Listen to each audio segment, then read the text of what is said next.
Salut à tous. Bon, je sais pas trop ce que ça va donner, on verra, je fais la vidéo vite fait. Donc là, juste une petite information, donc là je suis à Lyon. Il y a plus de pièces en argent. Il n'y a plus de pièces d'argent, c'est fini. Hein. Là, j'ai fait les bureaux de change là, que j'ai l'habitude de faire. Il n'y en a plus, j'ai même pas réussi à trouver un écu, rien du tout. C'est vide de chez vide. Voilà, donc dans quelques temps, là, je vais retourner en Suisse pour voir ce que ça donne là-bas. Et j'ai bien l'impression que la ruée vers l'or, ça continue encore, mais la ruée vers l'argent, il n'y en a plus hein, cette fois. Hein. Là où j'étais, il restait quelques 5 francs semeuses. La génération 80 s'en rappelle, hein, c'est les 5 francs semeuses, voilà, il en reste un petit peu. Les écus, il n'y en a plus. Là, je crois que cette fois, là, comme dirait l'autre, les jeux sont faits, je pense. Voilà. La dernière fois que j'y suis allé, j'ai pris les dernières. Et donc maintenant, là, dans pas bien longtemps, je vais retourner en Suisse, voir ce que ça donne là-bas. Et là, franchement, là, je pense que là, on arrive au bout du bout, hein, au niveau économique, ce qui est une bonne chose. Hein. Comme ça, si ce système économique pouvait se casser la gueule un bon coup, mais de toute façon, il va se passer un truc, hein, comme je vois qu'il y a les gros actionnaires qui revendent tout, à mon avis, il va se passer un truc, là, début avril. Le mois d'avril, moi j'ai dit que j'étais en alerte rouge, hein, c'est-à-dire que je vire le compte est vide, hein, et 500 € sur le compte, le reste c'est tout en coffre bancaire, en devise, mais pas sur un compte, c'est beaucoup trop dangereux. Donc là maintenant on va voir ce qui va se passer tranquillement, et puis on va voir comment ça se passe, hein, tout simplement. Ça va copain? Enfin rentré, ah la vache. Ces derniers jours, là, je me suis tapé plein d'allers-retours à Lyon. Putain, la SNCF. Alors moi, personnellement, si je prends le train, j'en ai pour une demi-heure pour être à Lyon, 30 minutes de train. Putain, la SNCF, ils m'ont jamais serré, jamais. Là, dans ma région, là, je prends le train sans payer depuis que j'ai 16 ans. Ouais, j'ai commencé à 16 ans, 16 ans et demi à peu près. Ou 17 ans, je me rappelle plus. La SNCF, ils m'ont jamais gaulé. Et là, cette semaine, j'ai fait que des allers-retours à Lyon. Parce qu'en fait, là, je suis en train de prendre des renseignements au niveau de l'aéroport. Parce que je vais commencer à prendre les zingues. Voilà.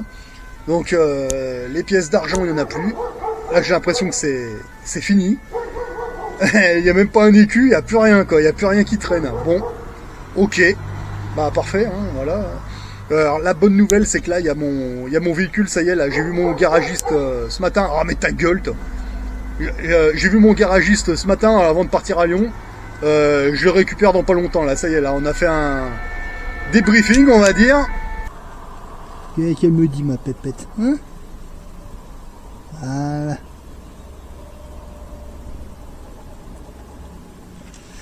Putain, c'est dingue ça, il n'y a jamais de bruit dès qu'on allume la caméra sur ce balcon. Putain, ils se mettent tous à faire un barouf de malade quoi. Putain, on dirait que c'est fait exprès. Enfin bon, bref.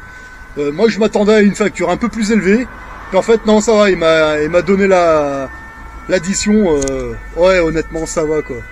Bon, en fait, là, ça va. Moi je m'attendais à plus que ça au niveau facture, mais ça va, franchement. Bon, il a rien, mais bon, c'est de la petite maintenance à faire. Et en fait, c'est surtout la manœuvre. Mais bon, ça va. Ça, comme ça s'est fait et après cet été je suis tranquille, voilà.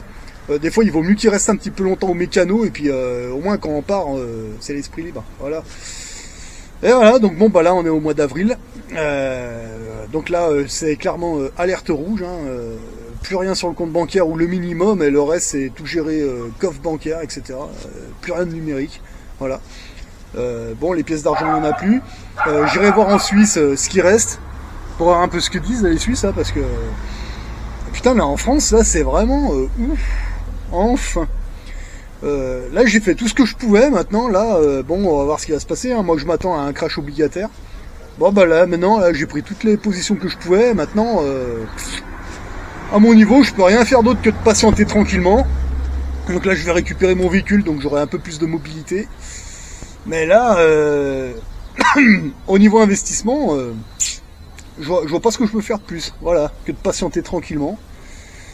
Voilà, c'est... Tiens, j'en reviens pas qu'il n'y ait plus un écu à Lyon, quoi, c'est incroyable. Le seul truc qu'on peut récupérer maintenant, c'est des pièces d'or. Bon. On va voir côté suisse après. Je sais pas, on verra. Enfin, c'est bizarre quand même. Putain, c'est incroyable. Moi, je pensais pas qu'on aurait vidé toutes les pièces d'argent en 10 ans, quoi. Là, je discutais un petit peu avec le gars.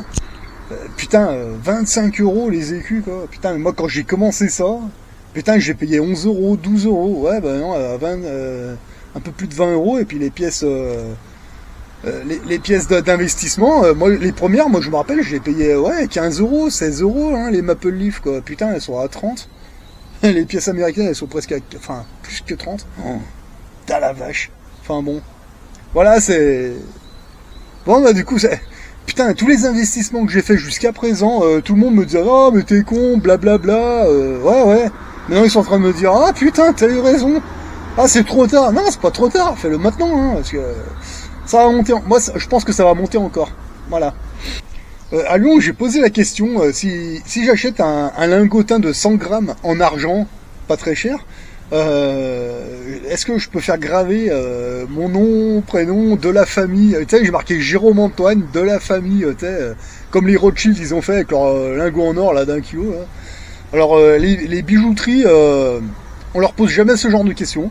Bon, ils me disent non, on peut graver des bijoux, des gourmettes, pas de problème, on a l'habitude, mais par contre un lingotin comme ça, ils m'ont dit ouais mais il y a une chance sur deux parce qu'ils savent pas. Et à Lyon il y a une bijouterie, ils m'ont dit bah vous savez, le mieux, vous contactez les bijoutiers à Paris, et il y en a forcément une qui va vous garantir la qualité, quoi, parce que ici, ils savent pas, ils ont jamais fait.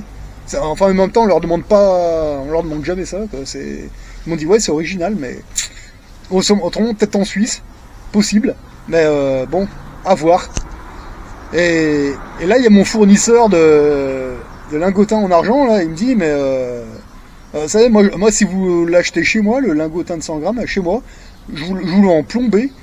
Et si c'est celui-là que vous faites graver, vous le ramenez, je vous le replombe, si c'est le même, quoi. Ok, bon bah non, faut trouver le bijoutier qui veut bien le faire. Voilà, ça pourrait être un bon délire, ça.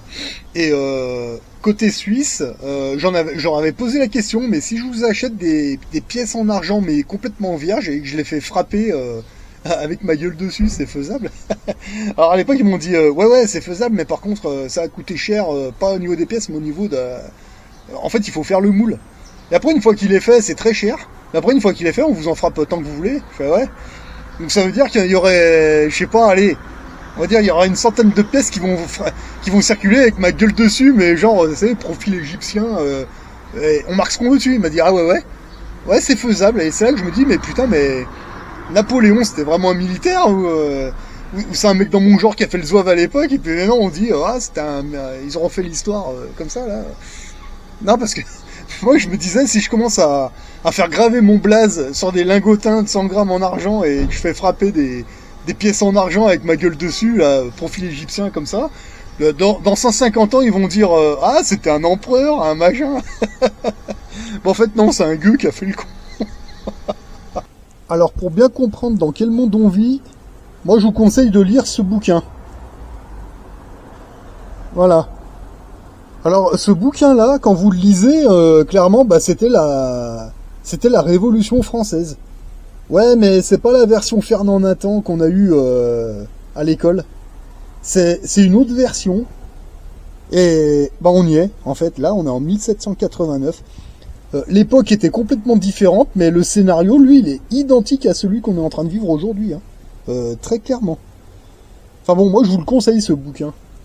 Ça vous permet de comprendre dans quel monde on vit et surtout de vous rendre compte que l'histoire ne fait que se répéter. Et en fait, c'est toujours le même scénario, mais à des époques complètement différentes. Mais une fois que vous avez compris, bah, vous prenez position, hein, et puis vous avez juste à patienter tranquillement, quoi. Dans la télé, oh, Hanouna, la li la la, dans la télé, oh, on relève le niveau dans la télé, oh, Hanouna, la li la la, dans la télé, oh, ah c'est autre chose que Pernod.